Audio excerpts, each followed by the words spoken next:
अब परमेश्वर की तो प्रोसीजर ये है भाई और बहनों, जो आपने अभी तक सुन ली, ज्ञान आधार।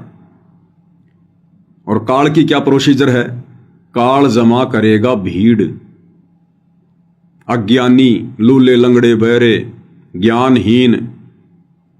काल इस प्रकार के लोगों को परमेश्वर रामपाल जी के सतभक्ति मार्ग में ज्यादा से ज्यादा एंट्री दिलवाने का प्रयास करेगा, ताकि 650 साल पहले की तरह एक मूर्खों का टोल खड़ा हो जाए, जिनकी ना कोई मर्यादा हो, ना जिनका कोई ढंग का आचरण हो, गधे और घोड़े सब मिक्स हो जाएं। तो काल ये कोशिश करेगा,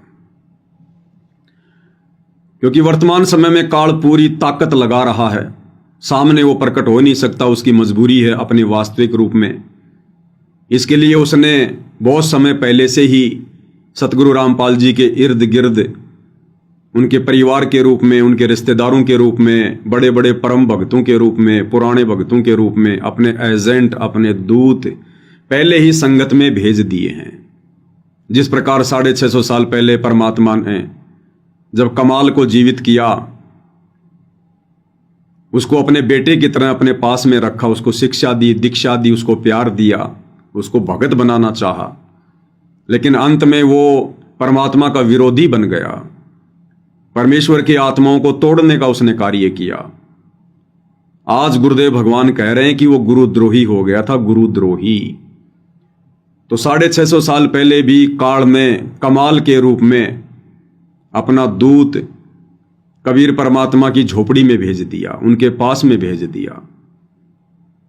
तो भाई और बहनों, वर्तमान में काल कैसे चुपचाप सारा तमाशा देखता रहेगा? इसलिए वो भरकर प्रयास कर रहा है, भरकस कोशिश कर रहा है। और ऐसे ही काल प्रेरित लोगों के मनमाने आचरण के कारण, उनकी नासमझी के कारण ये बरवाला कांड जैसी घटना घटित हुई।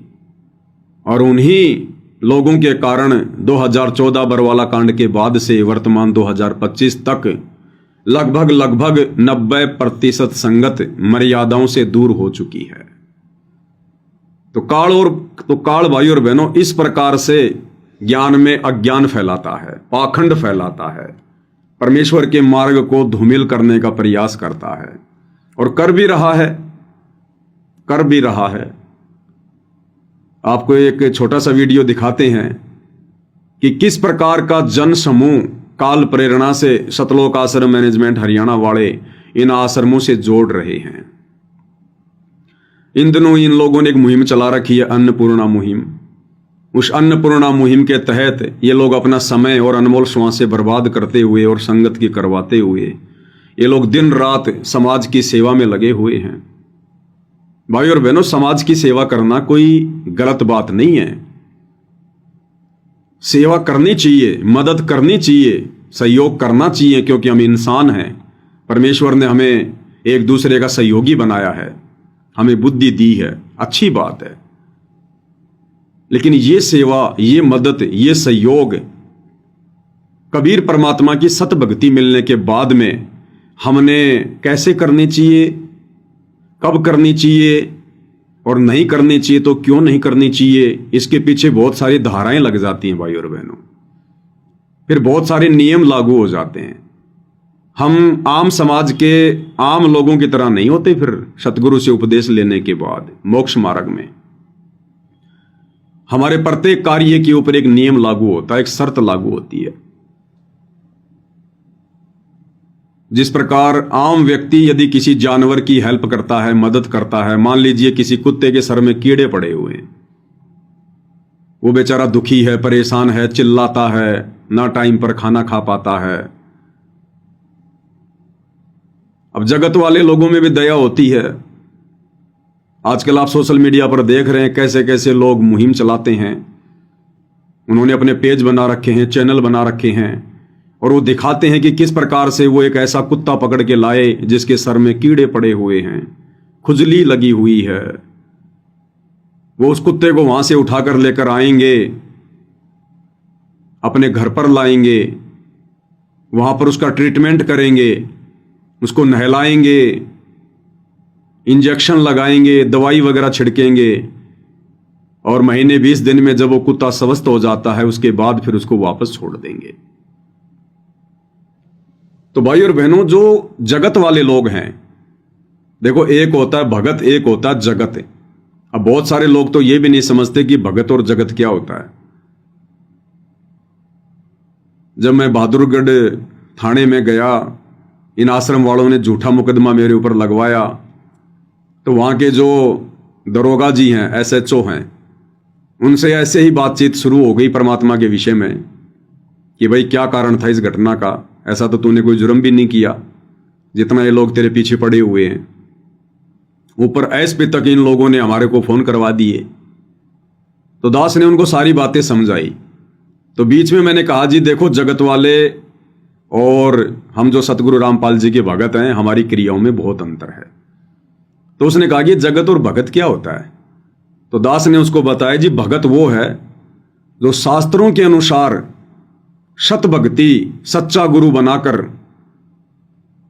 जो प्राप्त कर लेता है, तो वो है भगत। यानी फिर उसकी जो क्रिया है वो आम व्यक्तियों से भिन्न होती हैं, आध्यात्मिक क्रियाएं। और जगत वो है जिनको अभी भक्ति का पता ही नहीं है। भक्ति तो कर रहे हैं वो, लेकिन वो शास्त्रों के विरुद्ध भक्ति कर रहे हैं।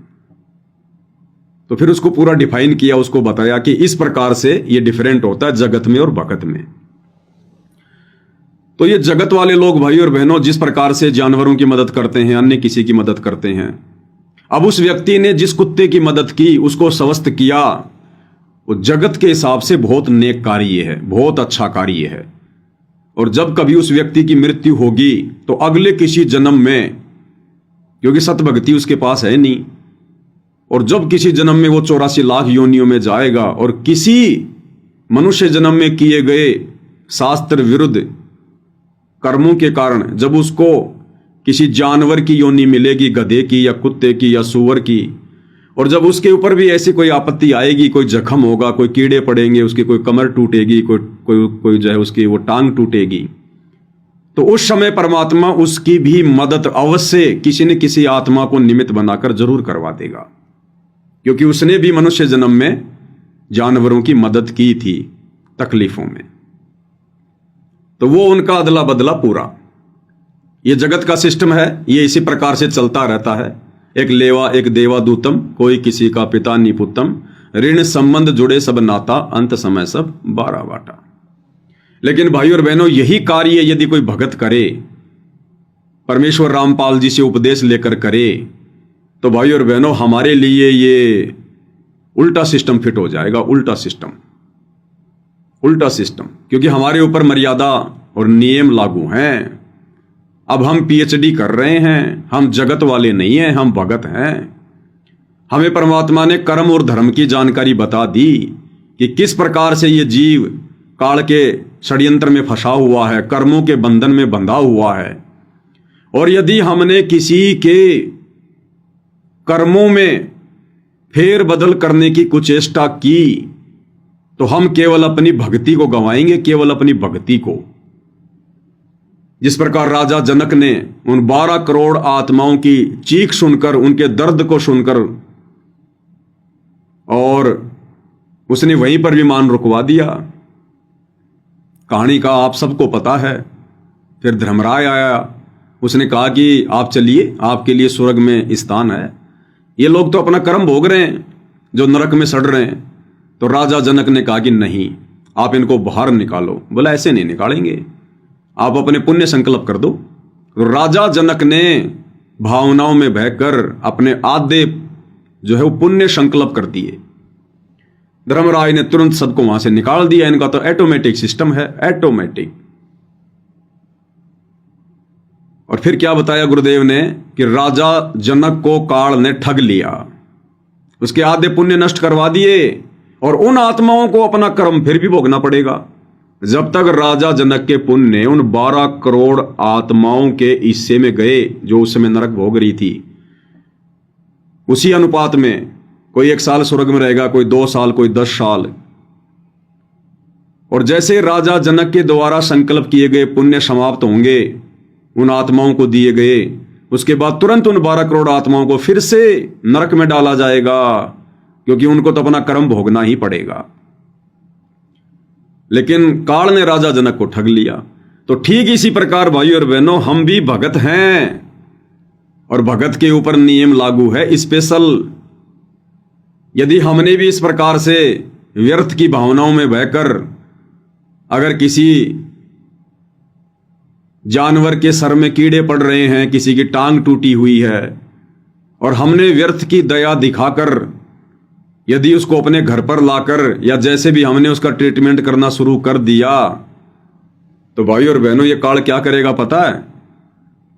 ये काल क्या करेगा? क्योंकि वो कुत्ता, वो गधा, वो सूअर अपना कर्म भोग रहा है, और हमने व्यर्थ की दया दिखाकर उसके कर्मों में हस्तक्षेप कर दिया। हमने परमात्मा के विधान को तोड़ दिया, हमने बीच में जानबूझ के टांग अड़ा दी। अब काल क्या करेगा? हमारे द्वारा, क्योंकि हमने भावनाओं में बहकर उस कुत्ते की दवा लगाई, इंजेक्शन लगाया, उसके कीड़े साफ की, उसको स्वस्थ कर दिया। अब वो कुत्ता तो दौड़ जाएगा, वो तो ठीक हो गया, तुमने छोड़ दिया उसको। 4 दिन बाद में कहीं गाड़ी की टक्कर लगेगी, फिर से टांग टूटेगी, एक्सीडेंट होगा, या अगले जन्म में अपना वो कर्म फिर से भोगेगा जो बच गया हमारी उस मदद के कारण। अब काल उस कुत्ते को स्वस्थ कर देगा उस कर्म से, जो कर्म वो भोग रहा था अपना, इस जन्म में उसको फारिग कर देगा उस कर्म से। हमारे पुण्यों के आधार से हमारी भक्ति जाएगी। हम जो भक्ति कर रहे हैं ना, हमारी भक्ति माइनस होगी, क्योंकि हमने व्यर्थ की दया दिखाई है, फालतू की दया। अपना कर्म भोग रहे उस जीव के उस कर्म में हमने जानबूझ के हस्तक्षेप किया है, जानबूझ के। इसलिए परमात्मा कहते हैं कि भक्ति मार्ग में जो भी कर्म करो अपने गुरु की आज्ञा लेकर करो, और गुरु से आज्ञा लेने की आवश्यकता नहीं है।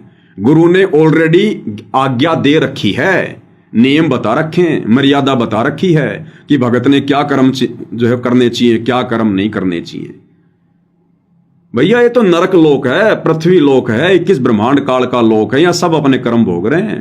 ये तो सजा का केंद्र है, ये तो सजा का केंद्र है। अरे ब्रह्मा विष्णु महेश भी समझदार। जब वो 12 वर्ष का बच्चा जिसकी आयु समाप्त हो चुकी थी, और जब तीनों देवता धर्मराज के पास गए उसकी आयु बढ़वाने के लिए, तो धर्मराज ने क्या कहा कि भैया मैं इसकी आयु बढ़ा दूंगा, तुम तीनों में से कोई भी अपनी उम्र इसको दे दो। तीनों ने हाथ खड़े कर दिया कि हम अपनी उम्र नहीं देंगे भाई। तो इसी प्रकार भाई और बहनों, हमने ये व्यर्थ की दया नहीं दिखानी है। अब सवाल उठेगा, भाई क्या हमारे घर में जो जानवर हैं, गाय है, भैंस है, कुत्ते हैं, बिल्ली हैं, या बैल है, ऊंट है, क्योंकि बहुत सारे भगत गांव में रहते हैं, वो किसान है, भाई अगर हमारे उन मवेशियों के साथ, जानवरों के साथ यदि ऐसी कोई नौबत आ गई, तो क्या हम उनकी भी मदद नहीं करेंगे? अवश्य करनी पड़ेगी। क्यों करनी पड़ेगी? क्योंकि वो हमारे अधीन है, वो हमारे अधीन हैं, हम उनसे कार्य ले रहे हैं, वो हमारे पालतू हैं, हम उनको चारा खिलाते हैं, वो हमें दूध देते हैं। और ये कुत्ता बिल्ली भाई और बहनों हमने नहीं पालने हैं, ध्यान रखना। ये कुत्ते और बिल्लियां अब हमने नहीं पालने हैं, ये भक्ति के विरुद्ध हैं। ये आपको डिस्टर्ब भी करेंगे, आरती के समय भौंकेंगे, मंत्र करते समय भौंकेंगे, और वैसे भी ये मांसाहारी जानवरों की श्रेणी में आते हैं। कुत्ते और बिल्ली ये मांसाहारी जानवर हैं। भले कोई शाकाहारी जानवर है, हमने खाली शौक किया उसको नहीं पालना है, हमने उसको शौकिया नहीं पालना है। कल को आप सत्संगों में जाओगे, उसको कहां छोड़ के जाओगे? और वो आपको फायदा क्या दे रहा है? आप ये सोचोगे साहब मैंने कुत्ता इसलिए पाला, ये मेरी रखवाली करेगा, तो फिर भगवान क्या करेगा? अरे आप जो भक्ति कर रहे हो, फिर भगवान क्या करेगा? गुरु जी कह रहे हैं कि परमात्मा रखवाली करेगा भक्तों की, जो भक्ति करेगा, मर्यादा में रहेगा। कुत्ते रखवाली करेंगे क्या हमारी? जब हम ये सतभक्ति करेंगे तो गुरुदेव भगवान कहते हैं कि ब्रह्मा विष्णु महेश भी तुम्हारे सिक्योरिटी गार्ड बन के रहेंगे। Security guard. बताओ भाई और बहनों, फिर हमने ये जानवर पालने की क्या आवश्यकता पड़ गई? फिर हमने जानवर पालने की क्या आवश्यकता पड़ गई, जब कबीर भगवान सतगुरु रामपाल जी के बच्चों की सेवा में जो मर्यादा में रहकर भक्ति करेंगे, परमात्मा इन देवी देवताओं की ड्यूटी लगाते हैं, देवी देवताओं की, कि कोई भी काल की जो नकारात्मक शक्तियां हैं, कोई भूत है, प्रेत है, बेताल है, ये भक्तों को दुखी ना कर दें, परेशान ना कर दें। परमात्मा स्पेशल ड्यूटी लगाता है अपने भक्तों के दरवाजे पर, इन देवी देवताओं की। फिर हमने कुत्ते पालने की क्या आवश्यकता भाई, बिल्ली पालने की क्या आवश्यकता, बिल्ली का कौन सा दूध निकालोगे तुम, बिल्ली कौन सा तुम्हारे घर की रखवाली करेगी, वो तोता कौन सा दूध देगा भाई। तो ये शौकियां हैं, और हमने अब ये शौक अपने पूरे नहीं करने, हम अपने शौक शतलोक में पूरे करेंगे सारे। तो भक्तों ने कुत्ते बिल्ली या ये जो पक्षी वगैरह होते हैं, ये बिल्कुल भी नहीं पालने चाहिए भाई और बहनों। जिन्होंने पाल रखे हैं, अब छोड़ते समय बड़ा दर्द होगा, क्योंकि उनमें मोह ममता जागृत हो गई, अपनत्व जागृत हो गया। तो यदि किसी ने पाल रखा है तो हमने ऐसे उसको छोड़ना भी नहीं है, वरना उसका भी फिर हमें पाप लगेगा, क्योंकि वो बेचारा आपके अधीन हो चुका है। आप उस कुत्ते को छोड़ दोगे, गांव के कुत्ते उसको शाम पहले फाड़ देंगे। तो जो आफत मोल ले ली है, अब परमात्मा से प्रार्थना करो कि परमेश्वर आगे से हम ऐसा कोई भी कार्य नहीं करेंगे जो भक्ति में बाधक हो। और ये जो आत्मा परमेश्वर जो घर में आ चुकी है, ये परमेश्वर, इसके लिए हम माफी चाहते हैं। और जब इसका समय पूरा हो जाएगा परमेश्वर, हम इसको जैसे भी है, मतलब जब उसकी मृत्यु हो जाएगी तब उसको हम बाहर फेंक देंगे। और आगे से परमेश्वर हम ऐसी किसी भी गलती का आपको मौका नहीं देंगे। और जो हमारे खुद के जो जानवर हैं, जो घरेलू जानवर है, गाय है, भैंस है, ऊंट हैं, बैल हैं, जिनसे हम कार्य लेते हैं, दूध निकालते हैं, तो उनको यदि कोई प्रॉब्लम हो जाती है तो भाई और बहनों, हमने उनका डॉक्टर से भी इलाज करवाना है। और यदि घर पर रहकर हम उनका इलाज कर सकते हैं तो हमने उनका जो है वो करना चाहिए, क्योंकि वो हमारे अधीन है, अधीन है वो हमारे। बाकी ये फालतू की दया धर्म हमने नहीं दिखानी है जगत वालों की तरह। तो इन चीजों का हमने विशेष तौर पर ध्यान रखना है। तो ठीक इसी प्रकार भाई और बहनों, वर्तमान में इन सतलोक आश्रम वालों ने ज्ञान आधार से हटकर काल प्रेरणा से, क्योंकि काल तो कर्म फुड़वाएगा, और इन्होंने जो ये अन्नपूर्णा मुहिम चला रखी है ना, गरीबों के मकान बनाना, गरीबों के घरों में राशन डालना, ये मुहिम भी भाई और बहनों भक्ति विनाशक है, भक्ति विनाशक है। अब ये ज्यादातर उन लोगों के मकान बना रहे हैं, उन लोगों के घरों में राशन दे रहे हैं जो लोग भक्ति से दूर हैं, अनुपदेशी हैं। अब भाई और बहनों, उस कुत्ते की तरह वो व्यक्ति भी जो गरीब है, निर्धन है, जिसके पास मकान नहीं है या मकान है तो टूटा फूटा है, अरे वो भी तो अपने कर्म भोग रहे हैं, वो भी तो अपने अपने किसी पिछले उस कर्म का भोग रहे हैं। और यदि हम जबरदस्ती हस्तक्षेप करेंगे, उसके उन कर्मों में रोड़ा अटकाएंगे जो कर्म काल ने लगा रखे हैं, और यदि हम रोड़ा अटकाएंगे तो काल तो सीधा सीधा कहेगा भगवान से कि देख लो जी, आपका और मेरा एग्रीमेंट था कि जबरदस्ती ना करना, और ये आपके भगत देख लो ये क्या कर रहे हैं, मेरे द्वारा लगाए गए जो कर्म हैं इन जीवों के ऊपर, ये देखो आपके भगत क्या कर रहे हैं, मेरे विधान में हस्तक्षेप क्यों कर रहे हैं भगवान, आपका और मेरा तो एग्रीमेंट हुआ है, क्या आपने अपने भक्तों को शिक्षा नहीं दी क्या। तो गुरुदेव कहेंगे भाई शिक्षा तो मैंने दी थी राजा जनक का उदाहरण देकर, कि हमने फालतू का दया धर्म भी नहीं दिखाना जो भक्ति में विनाशक हो, बाधक हो। तो परमात्मा क्या कहेगा उस समय काल को। तो ये जो व्यर्थ में लोगों के कर्मों में हस्तक्षेप कर रहे हैं, जिन लोगों के पास आज रहने को मकान नहीं है या टूटी फूटी झोपड़ी है, समय पर खाने को अन्न नहीं है, क्यों नहीं है भाई, बाकी लोग क्यों खा रहे हैं समय पर, हम भक्तों को क्यों मिल रहा है समय पर, और उनको क्यों नहीं मिल रहा, वो भी तो इंसान है। उन्होंने किसी जन्म में लोगों के मुंह से निवाला छीना था, वो लोगों को दुखी किया करते थे, परेशान किया करते थे, बेवजह लोगों के साथ मारपीट किया करते थे, लोगों का मर्डर किया करते थे। तो आज वो निर्धन लोग जो निर्धन दिखाई दे रहे हैं हमें, वो अपने उन पिछले उन कर्मों का भोग रहे हैं। तो भाई और बहनों, हम कौन होते हैं हस्तक्षेप करने वाले उन लोगों के पूर्व जन्म के उन कर्मों में, जिन कर्मों का भोग वर्तमान में वो भोग रहे हैं। हस्तक्षेप वो करे जो सतगुरु रामपाल जी का भगत नहीं है, जो काल के विधान के अंतर्गत शास्त्र विरुद्ध साधना कर रहा है। जैसे बहुत सारे समाज सेवी लोग हैं, बहुत सारे लोगों ने ये चैरिटियां खोल रखी हैं, वो दान करते हैं, कंबल बांटते हैं, लोगों को साइकिल देते हैं, रिक्शा देते हैं। तो ये उन लोगों का काम है। अरे हमें तो मोक्ष प्राप्त करना है, हमने तो बहुत सोच समझ के काल के विधान से बच के आगे चलना है। तो ये वर्तमान में अन्नपूर्णा मुहिम जो शुरू कर रखी है, ये परमेश्वर रामपाल जी की मुहिम नहीं है, ये उनके ज्ञान आधार से कहीं भी उचित नहीं है। ये जबरदस्ती लोगों को जा जाके जो राहत दे रहे हैं और सोच रहे हैं कि हमारे को पुण्य मिलेगा, पुण्य मिलेगा। और इन शतलोक आश्रमों में भी ये लोग फिर वीडियो बना बना के बैकग्राउंड में फिल्मी गाने लगा लगा के, तुम 1 रुपया दोगे वो लाख रुपया देगा। भक्तों को भी ये प्रेरित कर रहे हैं, वीडियो बना बना के भक्तों को भी प्रेरित कर रहे हैं कि भक्तों देखो हम कैसे अन्नपूर्णा मुहिम के तहत लोगों की मदद कर रहे हैं, लाखों के मकान बना रहे हैं, हजारों का राशन दे रहे हैं। और फिल्मी गाने चलाते, तुम 1 रुपया दोगे वो लाख रुपया देगा। मदद करो गरीबों की। संगत को भी लपेटे में ले रहे हैं ये लोग इस अन्नपूर्णा मुहिम के तहत। भाई और बहनों, ये भक्ति मार्ग है। इसलिए गुरुदेव कहते हैं, काल कसाई तक तक मारे पग पग पे यो बाणा। ये ऐसी सूक्ष्म चाल चलता है, भगत समझ ही नहीं पाता। भगत सोचता हम तो उनकी भलाई कर रहे हैं।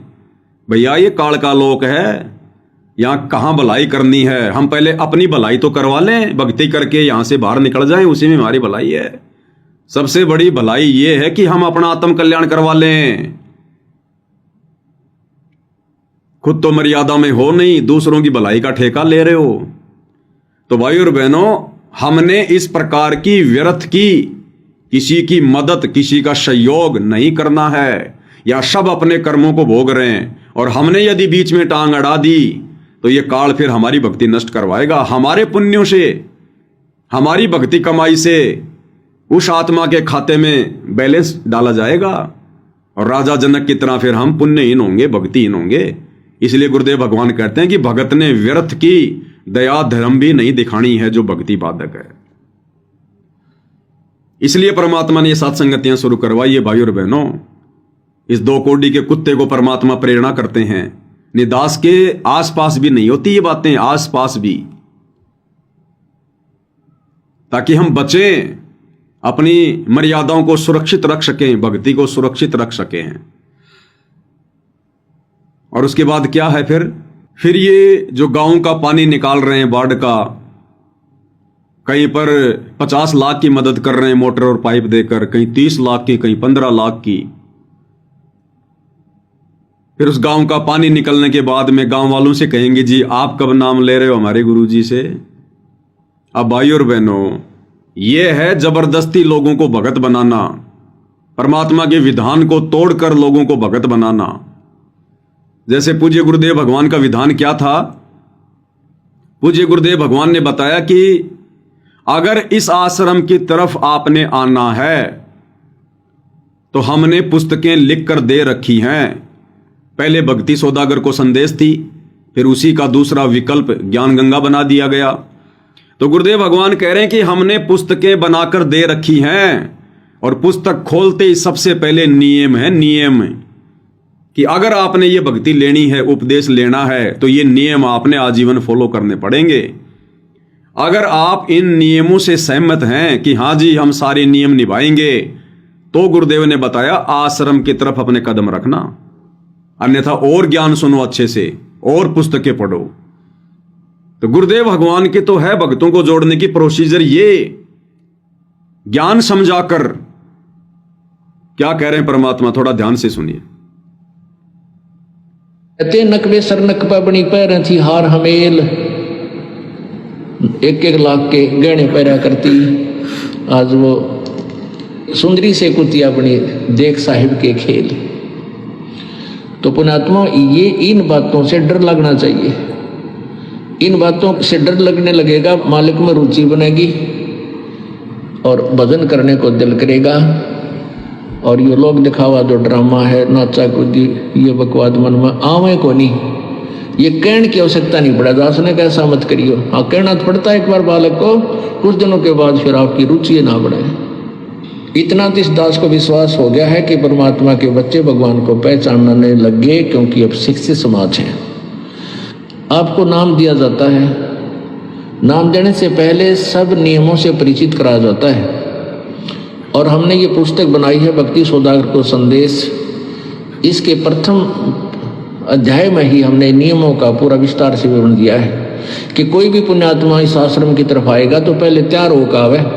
पहले क्या होता था कि भक्तजन समझाते थे नाम ले लो तुम्हारा कल्याण हो जाएगा, बड़े सुख होते हैं, यहाँ आ जाते थे उपदेश लेने, और यहाँ आकर के यहाँ पर उनको लिस्ट दिखाते थे ये नियम निभाने हैं, तो बात जाते थे ना हमारा भी ये नियम नहीं नंबर, क्योंकि वो उल्टे रंग में रंगे हुए वो सारे। तो अब उनको पहले ये लिख कर दे दिए कि तुम तैयार होकर आ जाना, तुम्हारा मन मानने तो आना, क्योंकि कल्याण होगा इस मर्यादा में रहने से।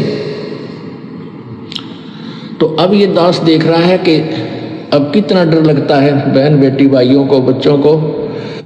तो गुरुदेव भगवान ने तो ये प्रोसीजर बताई भगत बनाने की, लोगों को सतगुरु से जोड़ने की।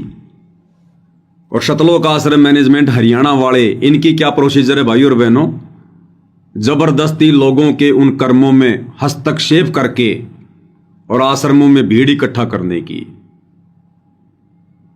अब इस प्रकार के लोग जो इनके एहसानों के नीचे आ जाते हैं, अब आपने जिसका 10 लाख का मकान बना दिया, जिसके घर में आपने 5,000 का राशन डाल दिया, और उसको कहोगे जी हमारे गुरु जी से नाम लोगे, तो मना करेगा आपको। वो ये कहेगा हाँ जी जरूर नाम लेंगे, जरूर नाम लेंगे, हम लेगा वो। लेकिन क्या उसने ज्ञान समझा? और ऐसे लोग फिर उपदेश लेकर फिर क्या करेंगे? कितने दिन रुकेंगे? वो आएगा अकेला, और जब जाएगा तो 4 को साथ में लेके जाएगा, और सारी बकवाद करेगा। वो उपदेश भी ले लेगा और फिर बकवाद भी सारी करेगा और लोगों को बिगाड़ेगा। लोग कहेंगे भाई देखो ना संत रामपाल जी के भगत तो गहने भी पहनते हैं, चूड़ियां भी पहनती है माता बहनें, हार श्रृंगार भी करती हैं, टिक्की बिंदी भी लगाती हैं।